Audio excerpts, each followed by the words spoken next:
Well, good morning, everybody.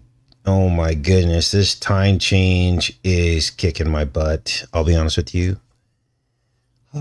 Today, we're going to get into the war on chickens and your privacy related to chickens is under attack, as well as we're going to get into some biblical stuff today, the woman at the well, and some connections that have been made over the years about what Jesus might have been really talking about when he talked about the 5 husbands.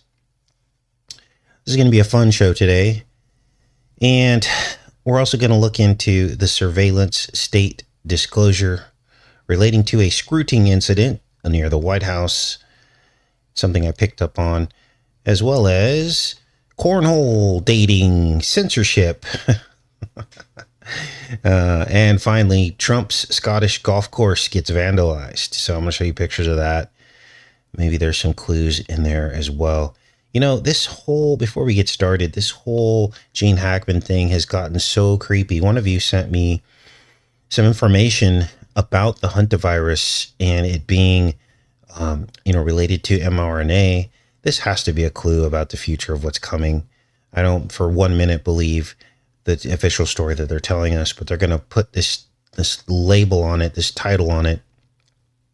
She literally, the same day that they say that his wife died, they're saying she was got on surveillance camera going into a supermarket, like literally just grocery shopping. And she had a mask on, but they want to make you feel like, oh, she was wearing the mask because she was already infected with the hantavirus. And just hours later, she died. It's like, I don't believe that really happened. When you're sick like that, you can't even walk. You can't get out of bed, and you're definitely going to call a doctor. I mean, these people had, a 9,000 square foot home? At what point did she not realize that she's the caregiver for Gene Hackman? And at that point, she probably realized she can't care for him anymore. You've got to get an assistant, right? You've got a 9,000 square foot home. Why would she go out grocery shopping and go to the pharmacy when they could have easily called an assistant to do this for them, right? I mean, you got all that money. You call somebody, you DoorDash it or whatever people do with a bunch of money. So it doesn't make any sense to me, and they're like, oh, some forms of the hantavirus are super aggressive and can kill you within hours. But she's like walking around. I don't know if anyone's seen the surveillance footage of her in the supermarket, but literally they're saying that that's the same day she died. So none of this makes any sense other than predictive programming to tell us about the future of what's coming. Is the hantavirus going to be the new thing spread by the deer mouse? Well, I don't know. We'll have to wait and see. So yesterday we had a little bit of fun, didn't we? About this whole chicken police state that's starting to emerge. I mean, it's funny, but it's kind of not, right? The chicken police state is what's coming. Think about it. We were talking about forced chicken registration, show me Z papers. And this would be for anybody who wants to have a small flock of chickens. This is where it's headed. And there are, advocates for this. It's starting to remind me of the pandemic, isn't it? Where you have to get your shot and you have to wear your mask and you have to lock down. And all of a sudden there's this army of people around us with this hive mind mentality that want to force everyone else to be like them. And they forget that they're protected according to their definition. So why do we have to join in with their nonsense? It's like they want to force everybody. And so it's happening again, except this time with the chickens. These poor chickens. So now there are more and more communities. So right now there are no official states that require you to register your chickens when you get chickens for eggs.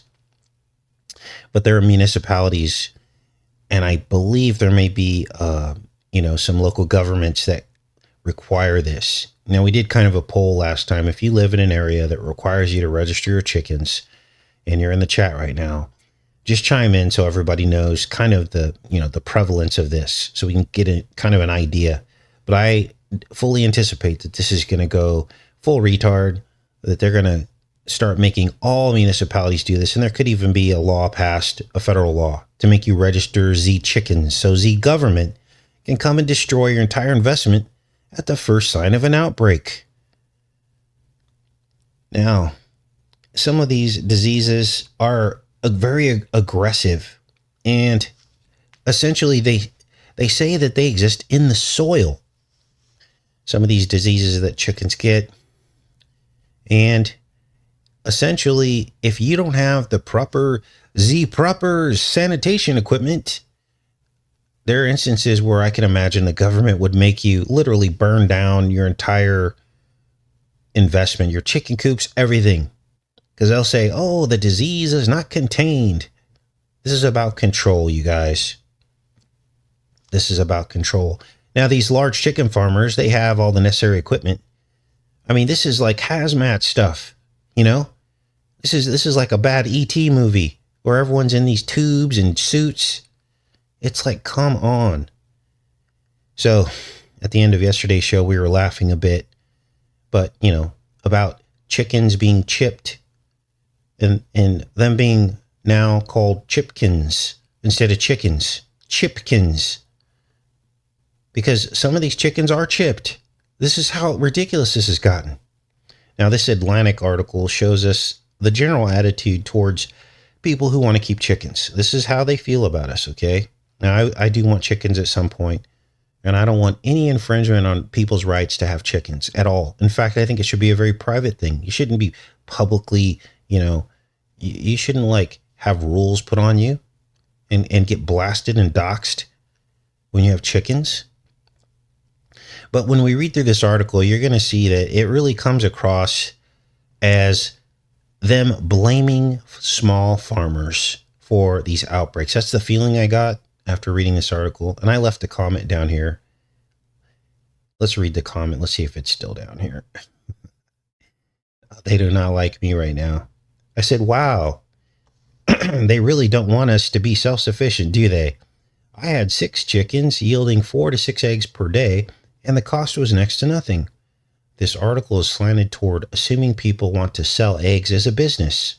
That's not what most people raise chickens for. It's about what people did for thousands of years and the foundation of how this country was established.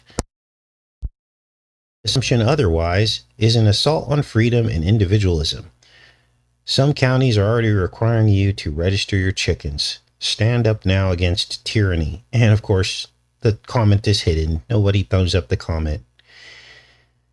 A lot of these people probably deserve what they get for not standing up against this kind of stuff. So let's read this article real quick so you guys can see this. As facing a chicken and egg problem, although in this case it's clear which came first. For months, people have been disappointed by grocery stores that have run out of eggs, or the limited number of cartoons per person. In response, some have created a new shortage. Now it's not just eggs that are hard to come by, but also the chicks that will someday lay those eggs. Farm stores and hatcheries are selling out of baby chicks for the spring, particularly production breeds that lay a large number of eggs. The threat of bird flu has already been met. That more than 166 million egg-laying hens have been culled since the outbreak. As a result, the price of eggs is predicted to, blah, blah, blah. We already know all this, right? So some Americans are considering what seems like a simple solution, raising chickens themselves. Okay, so far so good. Backyard chicken farms have been buzzing about chick shortages at local farm stores and hatcheries.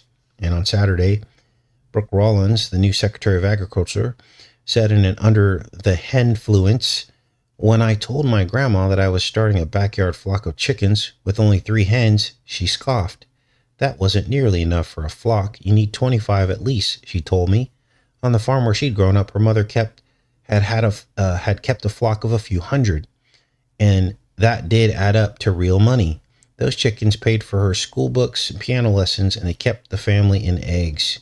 She knew that I wasn't intending to sell my chicken eggs, but the message was clear. To make money raising chickens, you need more of them. This is the kind of economic advice Americans should keep in mind. So, this is a total hit piece on people thinking about raising chickens. First of all, who do you know that has 25 chickens? Usually it's 3 to 5 or 10 chickens, okay?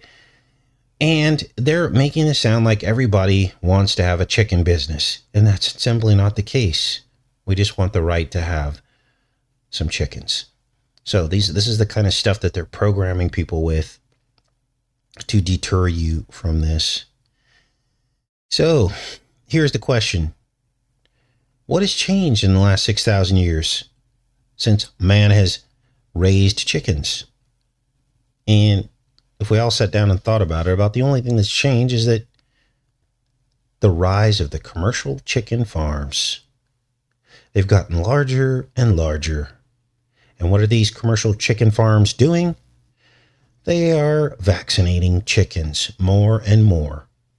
The small farmers haven't changed, you guys. It's the same methods. So if that's the only thing that's changed, and all these new diseases are happening, then it's not our fault, is it? I don't believe it is. Now, let's switch gears here.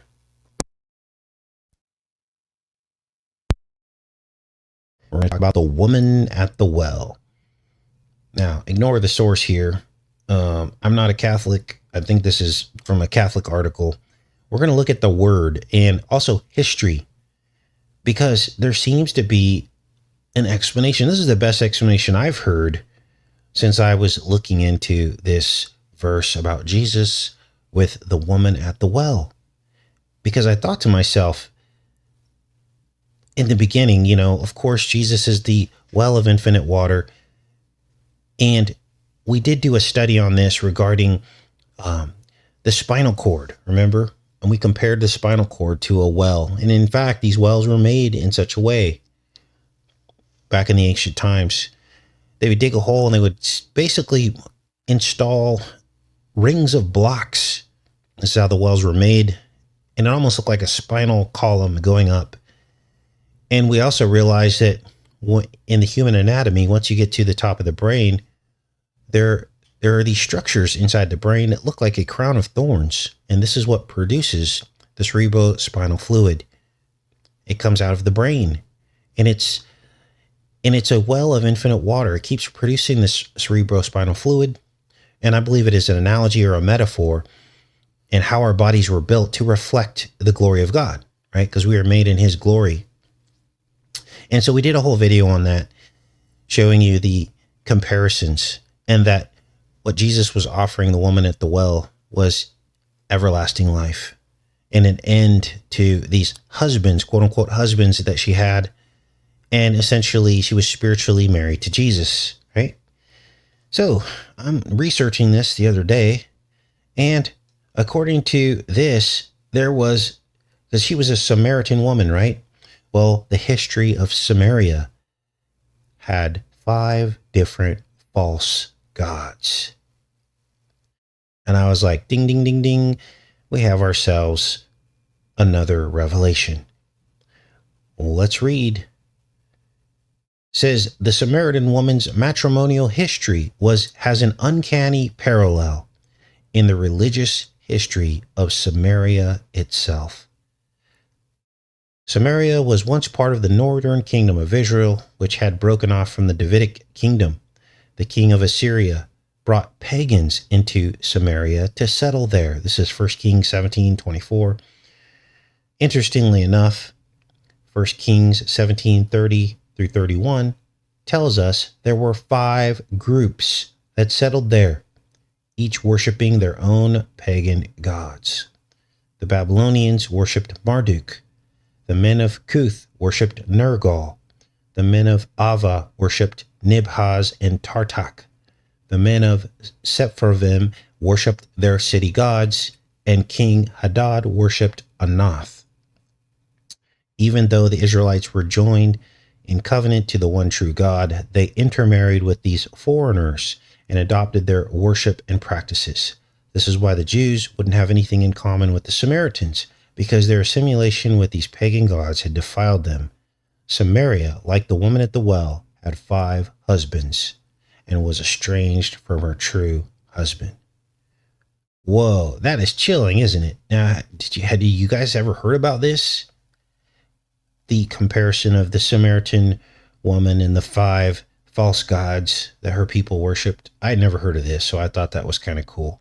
Again, ignore the source. It's a Catholic apologist, but the word is the word, right?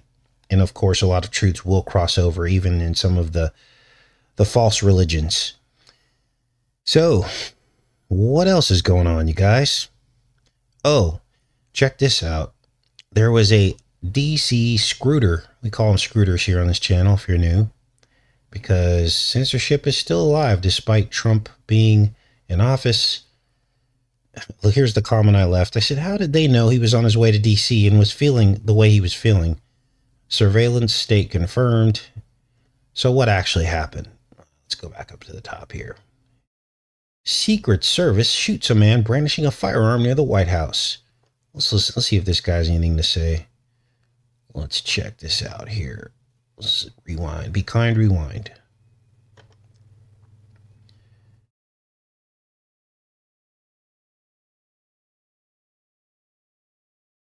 I might need to refresh this. And I guess the guy's still alive. At least the last time I checked this article.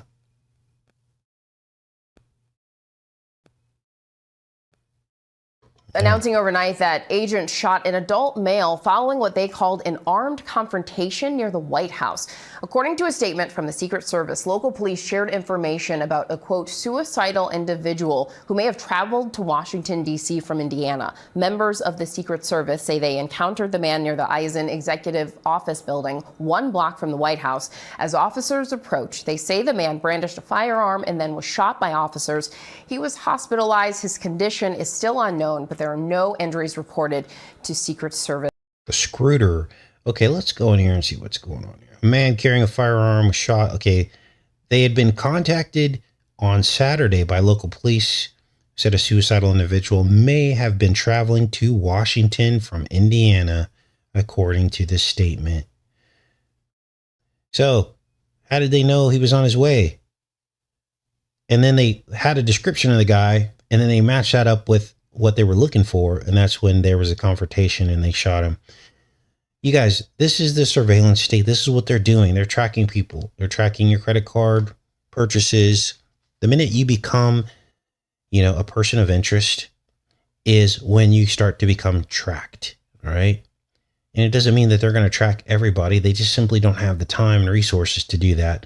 But as you'll see in tomorrow's show, we will be covering, finally, the TV series Person of Interest.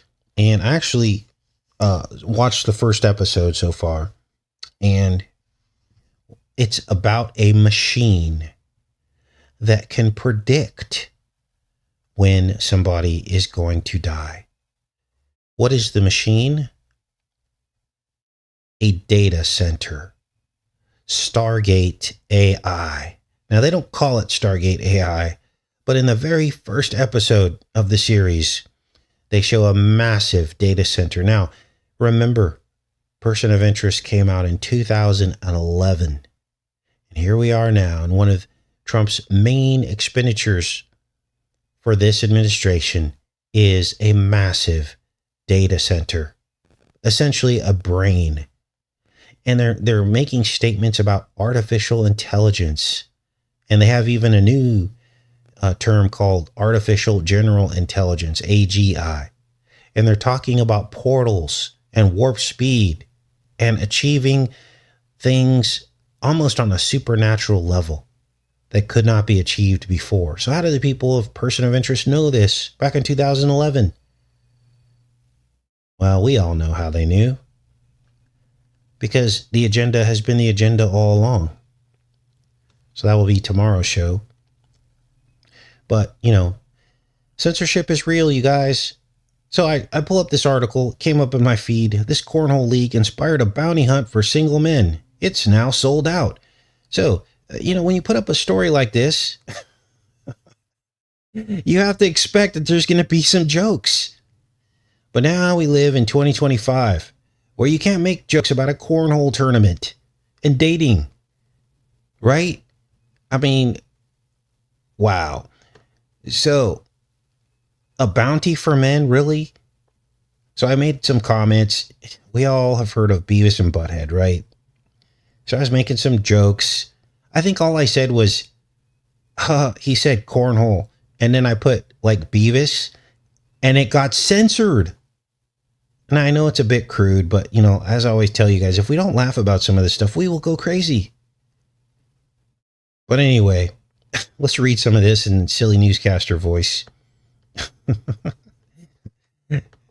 Look at this. They're playing cornhole. Wow. Okay. Wait, hold on. Let's go back up here. Determined to find enough men to sell out his cornhole league for singles, Tommy Flame decided to take an extreme and somewhat comical measure.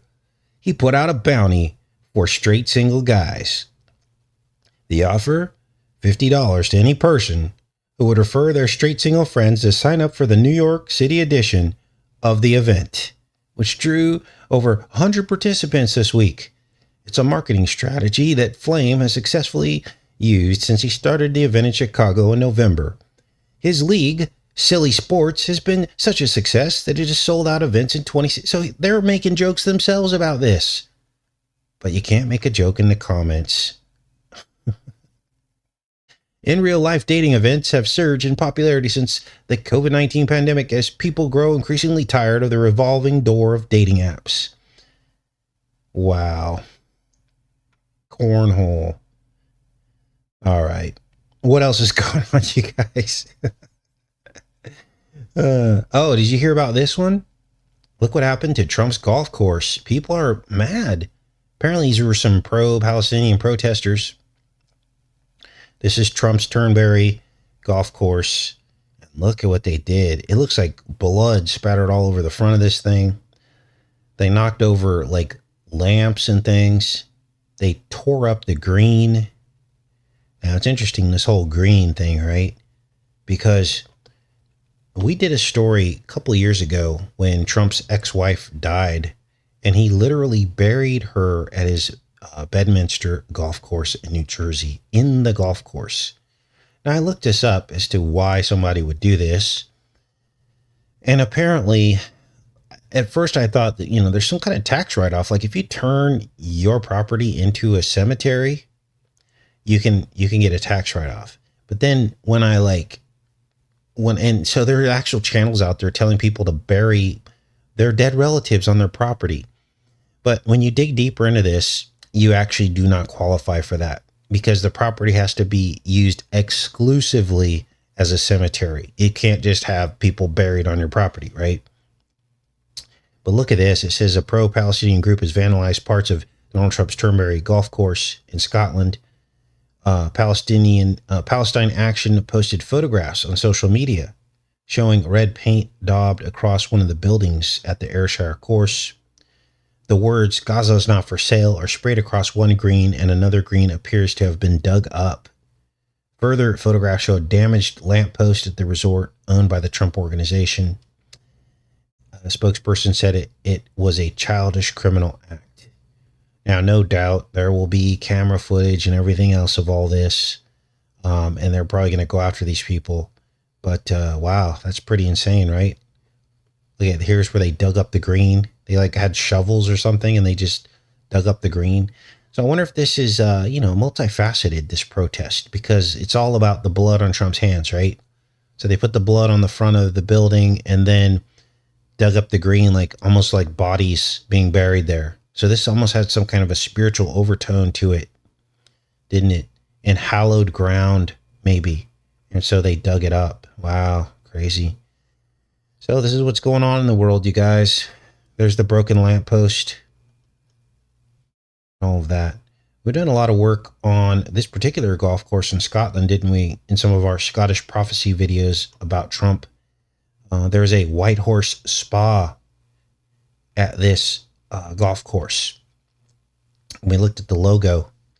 Actually, let's pull that up now. I can show you guys before we get off of here. White Horse Spa Trump Golf. And we found the number 666 in the logo for White Horse Spa. See if they show it here. We also realized that White Horse Yukon is where they got their millions. Oh, they're not going to show us this time, are they? Trying to hide. Can't hide. Anyway, there's a whole video that we did about that. Ooh, look at that. There's another clock. Just like the one in front of Trump Tower. Trump the time traveler. Anyway, the logo for this spa is a white horse, but in the mane of the horse, you can see the numbers 666, which we thought was interesting, to say the least. Let's make this page smaller. Maybe we can see it. And then, of course, all the Scottish prophecy surrounding this, the dunes. We even compared the Dune series to some of Trump's stuff. So, strange times, you guys. Let's scroll up here. Oh, here it is. Here is the logo.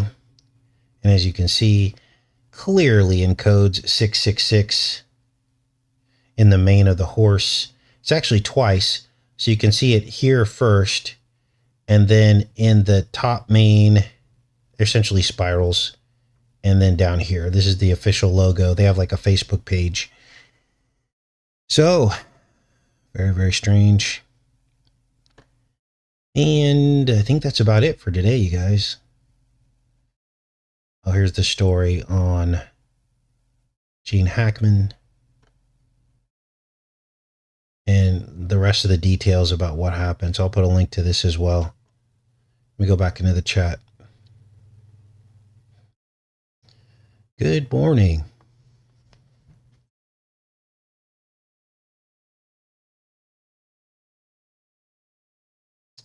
Okay. What is going on with you guys?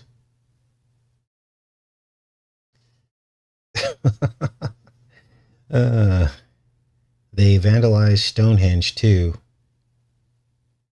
Alex Jones got a new YouTube channel. Of course he did. They're like, oh, this is just too good. We fooled too many people. Let's give him a 2.0. Wait a minute. I thought he got sued for $600 billion, like 1% of the national GDP of America. It's unbelievable. People believe this stuff. People believe it. Tunnel under the Hackman house. Did they really find a tunnel? I couldn't believe the place was 9,000 square feet.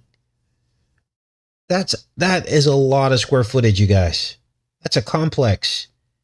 And they didn't have any helpers. They didn't have maids. So his wife did all the work for 9,000 feet. Right? So there's something isn't right.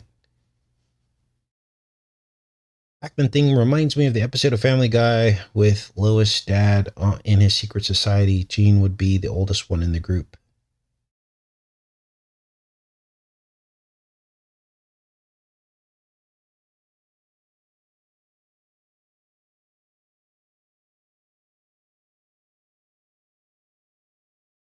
Huh.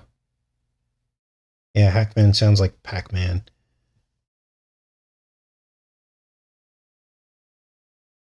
Yeah, like, you know, if his wife had a mask on and she was at the grocery store, don't you think, like, as a police investigator, you would go interview the people who last saw her and ask if anyone recognized her? Was she coughing? Did she order anything for a cough at the pharmacy? Right? Otherwise, none of this makes any sense.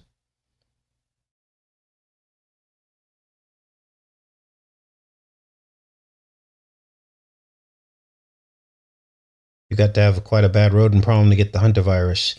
I'm not sure about that gene spliced. I'm not sure if that's how it works. You know, it might. Some people don't believe in the whole viral virus, uh, lore or whatever, or myth. But for those that do, there's a thing called viral load. So that would be in line with, your theory about how viruses work, having to have a huge infestation. But maybe you don't. Maybe it's just there's a highly infected area and you breathe it in and you get it. I believe the whole story is pointing forward to something in the future. That's what I believe the reason for it is, which means she may or may not have died of it. What do you think the most likely explanation is for his death? That's exactly what I think it is. It's a sacrifice. It's and for them to send a message of the future events, usually someone has to die so that people remember it. It's not an accident that the last time the hantavirus was talked about on the world stage was during the pandemic in 2020. There was a story that came out. We covered this on yesterday's show, but there was a story that came out in 2020. There was an outbreak in China during the COVID pandemic, and everyone was afraid, oh, is this the next thing?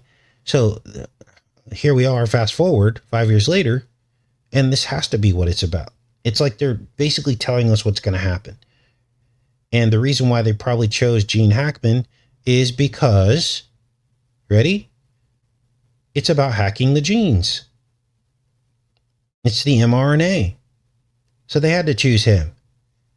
And hacking also connotates coughing, doesn't it? Which is likely what would happen to a person that has hantavirus. So that's what I believe this is all about. Could they actually have given someone the hantavirus to prove their point or to set the ritual? Yes, absolutely. So she could have really died that way. Absolutely. But remember, these people, it's all about spiritual. So they build and destroy. It's alchemy. This is what they do. Everything they build, they know that they're going to destroy it one day for their purposes to continue the ritual. So now everybody's looking at hantavirus, right? Because Gene Hackman was like a beloved actor in Hollywood. He was beloved. And so now that his wife died of the hantavirus, and I believe she was Japanese, right? So there might be a Japanese component to it as well. I can imagine. Maybe this time it'll come from Japan. Who knows what these people have planned? But there's no doubt in my mind that they used these events as rituals. Look how much they're talking about Gene Hackman. They want people to be prepared. They're setting the stage for the ritual that's to come. So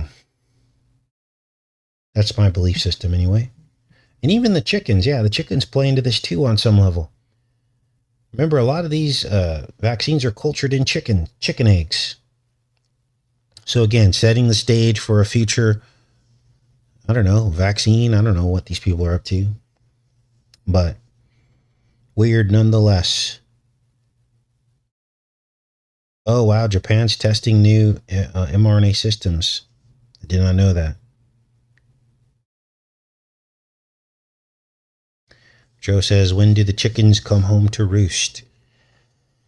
Yeah, I think we have a light crowd today. I think a lot of people are still asleep. I know it was difficult for me to get up this morning after the time change. I'm exhausted.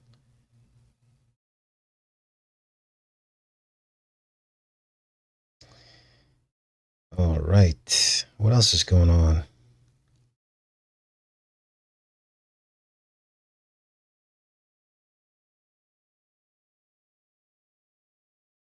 Becca says they had to create an egg shortage so people would crave eggs. Possible.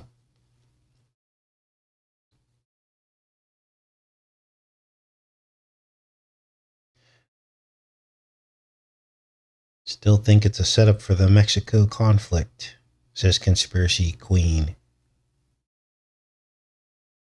The Eggstein list.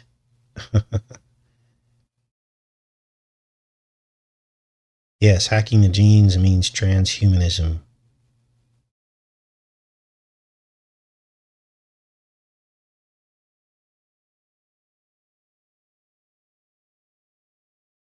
Yeah, make no mistake, all these crazy viruses, they have these in labs, you guys. So they're essentially bioweapons is what they are. So at any point, they could infect people with it if they wanted to. You could spray this stuff out of a drone. I mean, who knows what these people are up to?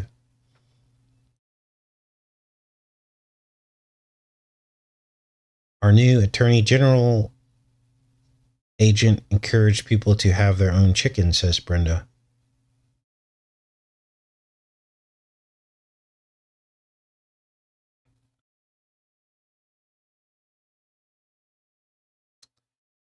No problem with eggs in Mexico, says Nikki. Yeah, you see how crazy it is? Like, nobody wants to talk about why this is happening and why it isn't happening in other places and why it isn't and didn't happen over the last 6,000 years. Look, the way God set up nature, populations control themselves, right? So that nature is balanced. And so otherwise you would have like, okay, I have a lot of squirrels on my property, but I also know that at a certain point, the squirrels will their own, through predation and disease, the population will be controlled by itself without my interaction with it. That's why I gave up on trying to control these squirrels, because squirrels are going to do what squirrels do. And the population will control itself. That's how God set up nature. Otherwise, we'd be overrun by different things, right? So the problem is when greedy men, ready for this? Drop a truth bomb here. When greedy men try to take livestock, animal husbandry to a commercial level where you have too many animals in the same spot, and nature tries to take over to control the herd from populating out of control by killing off part of the herd. You see the problem here? It's like these people are working against God. Instead of having, 100 smaller farms in an area and having better quality eggs, or empowering homesteaders to make their own eggs. You guys, why isn't there a subsidy to give people chickens for free who want a homestead? Why don't we get a homestead tax write-off? Oh, you want to raise your own chickens? Well, we want that because it's healthier. And guess what? It's a lower footprint on the environment. So if you want to homestead chickens, we're going to give you chickens for free, or you can write off the amount that you paid on the chickens for your taxes. If I was the president, that's what I would do to encourage people. But see, they won't do that because it's about greed. They'd rather give it to multi-billionaires who run these companies and produce 1 million eggs. And then there's some guy at the top making billions of dollars a year. They'd rather do that. And this is how I can prove to you that people at the top don't give a crap about us at the bottom. They pretend to, but then in action, they don't pave a way for us.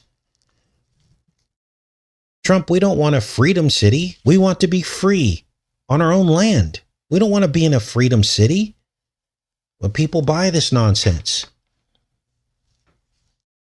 They buy the nonsense. Why doesn't Trump take some of this federal land and parcel it out, put 3 or 4 acres between each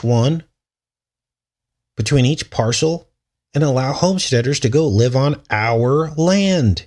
This is our land. They keep telling us that. This is what I used to sing about in grade school. This land is your land. This land is my land. From remember? Can't even get that dumb song out of my head. But then when you grow up and you become a real adult, you realize it's all nonsense. We've got all this public land that's not being used for anything, right? And our government won't let us have it. Won't let us homestead on it. Wouldn't it be in the government's best interest to have someone who's off the grid, who isn't using a bunch of electricity, right? Who isn't driving a bunch of cars all the time and commuting to work? Wouldn't that make a lot more sense? Who's using a fireplace instead of heating their homes with electricity? Who's essentially living on the minimal things instead of consumerism? To me, that makes all the sense in the world. And that's what God's plan would be. That would be an Adamic plan, the original plan. That's the plan Jesus went by with his disciples. They were essentially like homesteaders, except they moved around. They were like nomadic because they were preaching the gospel, weren't they? But they had simple means. They didn't have a lot of stuff and belongings and possessions. Very, very, very low carbon footprint, right? I mean, I don't believe in all the carbon footprint nonsense, but if these people are going to put their money where their mouth is, then they would agree that homesteading, farming, letting someone farm their own land and being self-sufficient is much better on the environment than the nonsense that they're showing us. But see, they'll never do that because it would decentralize power. People would become independent. They wouldn't need the government for anything, would they? They wouldn't need corporations for anything. I mean, think about it. What, Elon Musk has Starlink, right? Now you can have internet anywhere. So why isn't Elon Musk talking to Trump going, you know what? We should do a Homestead Act. We should start parceling out some of this land and let people live where they want to live. Instead, we get the exact opposite. They're attacking the people in homesteads, aren't they? Look what happened to Asheville. They're attacking the people who want homesteads. All this land, and yet they've got us all corralled like farm animals into cities, into grids. It's crazy, you guys. It's insane. All right, I'm back in the chat. Living simply, absolutely. Something strange happens when you're on a homestead. You start to want to use less. It's just natural. Because using more is just a waste of time, and you don't have time to play with a bunch of toys because you're homesteading, right? It's good physical work. You want to do the work because it's in your own little area that you're investing your time in, instead of getting in a car and driving and working for someone else to make them rich, and then they could just fire you whenever they want to. It's about spiritual energy and where you spend your spiritual energy. And the enemy knows that. He doesn't want you spending your spiritual energy on your own stuff. He wants you to go be a slave for him so he can be greedy. So homesteading isn't about trying to escape something. It isn't about hiding. It isn't about fear. It's empowerment, you guys. And if you really think about it, that's everything the Bible is about. This is the life God wants us to lead.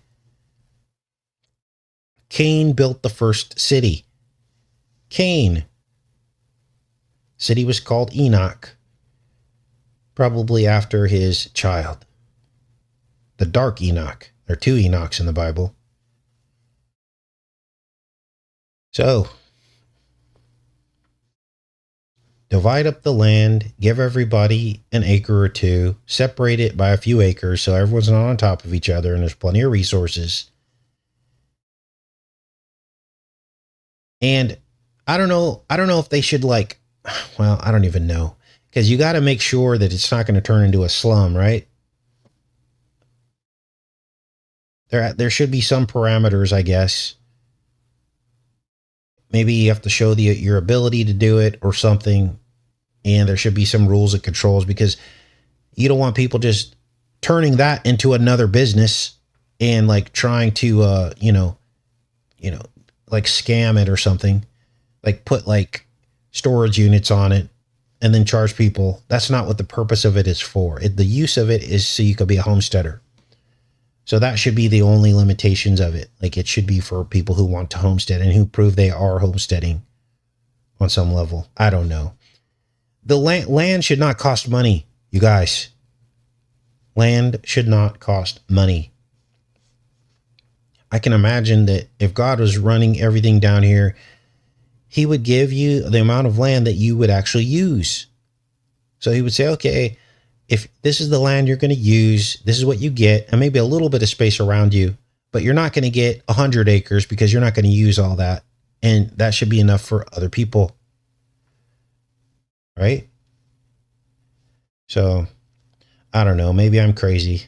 Maybe I'm just speaking nonsense. But in my heart, I feel like this is what God would do, not the economic system we have now, where you're forced to do certain things, forced to go to college, forced to do this, forced to do that. And you're just a lifetime of debt, never pay anything off. I think God really wanted us on farms, trading with each other, with our skills, right? So some people are good at raising chickens. Some people are good at gardening. Some people are good at like tractor work. And everyone trades. Trade your skills. The gift that God gave you of what you're good at. So, all right. Think about how come the Indians are still on the reservation except for us that left, says Marcy. Yes, we're not here to fix this realm. Absolutely, Rhoda. You're absolutely correct. There is no fixing it according to the Bible. But we should always speak the truth about how things are messed up. Otherwise, people think that they do invest in this world. All right? So we always have to speak the truth. Even the Amish are not safe from the great overlord. Yeah, we did a couple stories about some raids. They actually raided the Amish and like fined them for, I can't remember what it was for. I think it was for selling something that it was like selling raw milk or something. Yeah. So, all right, guys. Well, I'm going to pop off of here. So I'm going to get into these person of interest episodes and hopefully have a show for you guys tomorrow about that. I couldn't believe it when I saw the data center at the end of the first episode, basically running an artificial intelligence that can find persons of interest. I was like, wow, we're here. It's happening right now. So I'll see you guys tomorrow. Much love. Take care.